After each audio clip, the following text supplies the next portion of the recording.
Hey guys, it's TheBattleProductions and welcome to some Pokemon news! Oh my goodness, okay. Sun and Moon information has finally been released at E3. It just stopped the whole thing, their little coverage for Sun and Moon, and I want to go over what they showed off because what I saw was freaking amazing. So, here we go. So, let's go over some basic things like this game is being directed by Shigeru Ohmori, while Junichi Masuda is the overall producer, so they have a bunch of new people developing the game, so it gives new ideas, which is really nice. And then, basically during this little event, they put their focus more on the development of the starters on their movements while in battle, and I'm not going to show that like video clips of this, but I will provide a link for just for you guys to look at that will have the whole E3 for the Pokemon Sun and Moon right on there, and you just have to click it and you'll watch the whole presentation. But yeah, they talk about the movements. I wasn't there right when they were doing the movements and development of the starters. I ended up coming right after that, and what they showed when I showed up was that Ledyba can be found in Route 1 of the game. Okay, so when they show gameplay, they show off the trainer's room, which actually is pretty neat. I don't know what the female variant would look like, but it shows the male's room. So it's all blue, it looks pretty neat. And yes, we'll see. Let's go out into some other screenshots here. We got some information like now we can see more into the distance. So I guess different camera angles, which is really cool. So now, here's something interesting. If you walk towards a trainer, you see that the top and bottom parts of the screen have like a shadow. It indicates that you're near a trainer and you can battle, so you don't get tricked into a trainer battle, which is really interesting because some people are just there to talk. If it doesn't show the little shadow, they're just people to talk to, but when it does, you know it's a trainer. They also have a new trainer encounter animation in Battle Start, and they show this through Last Audrey, which was really cool. And yeah, not only that, you can see your opponent in the battle, of course, which is pretty sweet, as well as there are 3D trainers for all of the trainers, which means dynamic reactions and animations. So yeah, there are quite a bit of a few upgrades from Gen 6, that's for sure. The move list can bring up full details and tell you if a move will be effective, super effective, or not effective on the opponent Pokemon.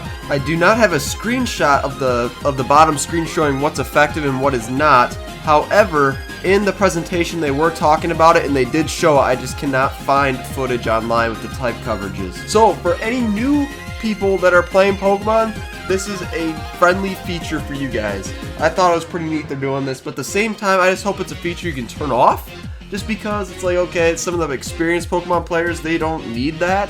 It might as well make it more interesting if you don't know what's effective, super effective, or not effective. But you know, I know some people may like that, so I'm kind of happy for the people that don't know how to play. They'll be able to learn how to play effectively, which is really nice. So now, also, you can see how a stat has been altered via moves in battle. So they show on the little interface just the stats going up and down depending on status inflicting moves, which was really cool.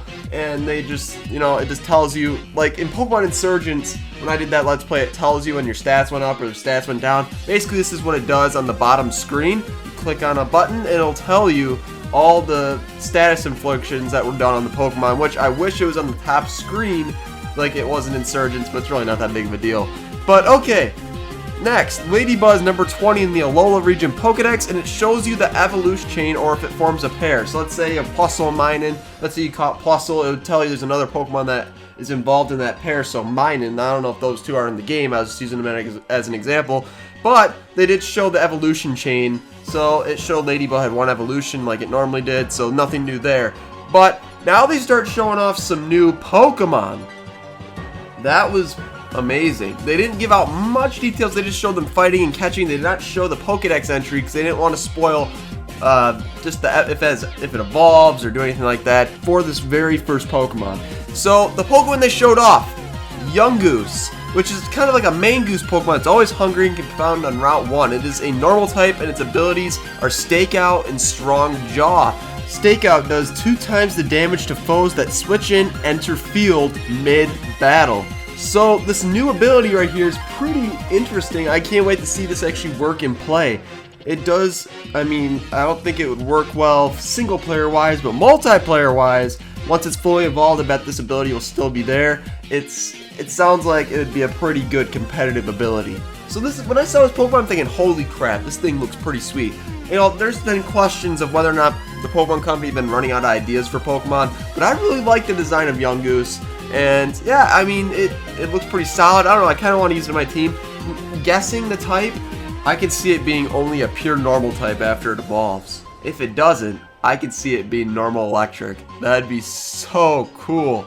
A normal electric Pokemon. Oh, that's solid. And then they showed a bird Pokemon called Pikipek.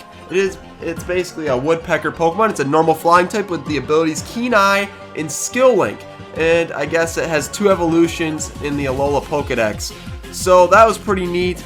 And the one thing I thought was interesting was Skill Link as a second ability. It doesn't say it's a secret ability or anything like that. It is the second ability. It's just, now if you use Fury Attack, it will be a guaranteed 5 hits in a row. That is deadly. That is extremely deadly. And then especially if you're doing a Nuzlocke and you're fighting a Pikipek with Fury Attack, that would just be nasty. Oh man, I don't know. I'm sure it's gonna get a lot more moves like that as it's evolving to take advantage of that Skill Link. Oh, that Pokemon looks so cool. I can't wait to see its evolutions. Another Pokemon was revealed, and it is Grubbin. It is the Bug-type Pokemon with the ability Swarm. So I just think that's going to be an interesting looking Pokemon. It does have the look that it looks like it could be a Bug and Ground type, so I thought that'd be pretty neat. So far, I think it's an okay design. I'm not sure. I don't have much of an opinion on this one compared to the other 2 that were shown. But hey, it's a new Pokemon. Might as well talk about it. And also, we have one more little piece of information. Magearna's ability, Soul Heart, was revealed officially. So it shows that Eevee faints and Magearna's special attack increases. So it's kind of like Moxie, but for special attack. That's really something. I mean, it's like, it depends in double battles, it kind of looks like. Because if Eevee faints is on his own team, it's kind of like a Moxie reverse, sort of. So it has to be double battle oriented. I don't know, maybe if it's for any Pokemon that gets knocked out, but as of right now, it showed Eevee getting knocked out and Magearna's special attack increased. So it's kind of an interesting ability to have for Magearna. Now, next thing, they show off that there's a festival in the next town that kicks off your journey, and it's where you battle Hal, where he has his Pikachu and his starter. And then we also found out through a level up, Popplio can learn Disarming Voice. What does that tell you right there? When it evolves, it's possible it could be turning into a water fairy type. I just thought, right when I saw it, I'm thinking, oh my gosh, it's a water fairy type. If it's not a water nice type like I guessed. So of course, it may not be true. Maybe it's just learning Disarming Voice just for a variety of type of moves. But I have a feeling, since it's getting it so early on, it will be a water fairy type when it evolves. That was, I don't know if they weren't intending for that to happen. At least I don't think so. But it happened, which was really nice. And then that was it for the main footage of gameplay, just of them playing and stuff. And after that, they're like, hey, we have a secret video, a special one that you guys can watch. And they gave us a new battle mode called Battle Royale. Now, here's the thing. You know all those free-for-all battles, the Wi-Fi battles online? Now they made it an official mode. That's what it is. So 4 players can play with 3 Pokemon, each sending them out one at a time. It's a free-for-all battle, but when the first trainer loses all their Pokemon, the game ends and the players are tallied up by defeated Pokemon and remaining Pokemon and determines the winner. Oh, man, that free-for-all battles just went to a new level. I swear the competitive level, it's gonna revolutionize the competitive level. I don't know, people say, oh, well, it'll never be as good as singles or even doubles. I have a feeling that the Pokemon Company will have a VGC, a free-for-all battles tournament, and that would be pretty sweet if they had that. I just can't wait to see some more gameplay. And also through this free-for-all battle screenshot and video and stuff, they showed that it's official. There is trainer customization in the game. So I know there were questions whether or not that would be in the game, but it is. So that was all the information that was released at E3. They gave out a ton of information. I just can't wait until this game's coming out November 18th. So 5 months and 4 days. It's gonna be epic. It's gonna be epic. So be sure to leave a like if you enjoyed this video, and be sure to hit that subscribe button for some more Pokemon news content. And yeah, see you guys later.